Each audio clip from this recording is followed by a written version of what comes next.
group of voters that are actually far more important for the future of the Democratic Party in the United States than many Trump voters, unfortunately, though not all Trump voters. This is from a New York Times piece that came out over the weekend. Many in Milwaukee neighborhood didn't vote and don't regret it. Now I'm quoting now from the piece. Milwaukee.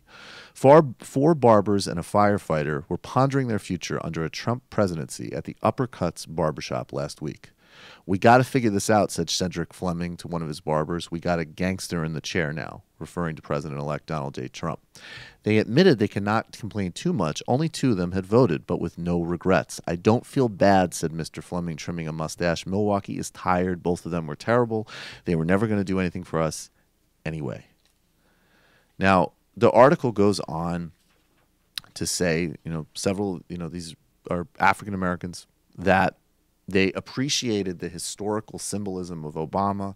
It meant something for their families. It meant something for their children, but it has had no demonstrable economic impact in terms of their small businesses and their livelihoods.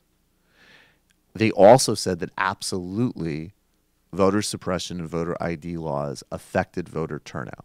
So that's also an incredibly real issue. And I'm going to quote again from the piece. "All four barbers had voted for Obama, but only two could muster the enthusiasm vote this time, and even then it was a sort of protest. One wrote in Mrs. Clinton's Democratic opponent, Senator Bernie Sanders from Vermont, and the other wrote in himself. 'I'm so numb,' said Jan Toney, 45, who had written in Sanders. He said no president in his lifetime had done anything to improve the lives of black people, including Mr. Obama, who he voted for twice. It's like I should have known this would happen. We're worse off than before.'"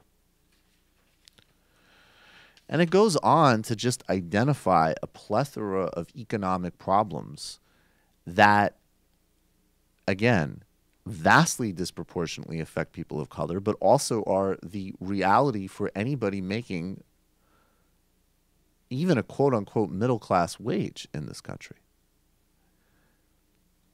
If the Democratic Party, which whether we like it or not is the only prime vehicle of resistance, hopes to respond to the crisis we're in and avert fascism, it needs a radical economic agenda.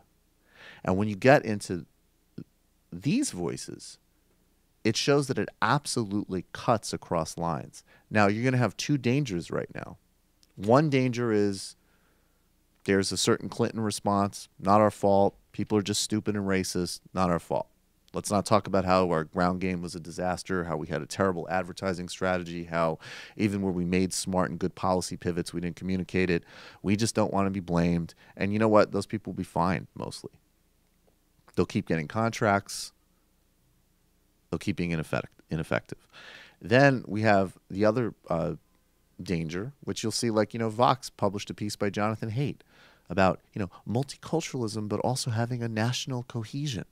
So you're going to see some people on the more neoliberal side that are going to migrate from being the most woke people on Twitter you've ever seen to actually promoting a softer form of identity collapsing because they don't want to deal with the economics. And they're going to get off into this rabbit hole of cultural argument and try to soften it through accommodating it. What we must do is recognize that the base of it right now, at least what can be addressed, and the only thing that can sanely be addressed, because the racism and the bigotry needs to be fought and battled, is the economics, period. It's urgently important. Hey, it's Sam Seder. Why don't you subscribe to this channel? You can do so right over here. Over. Subscribe.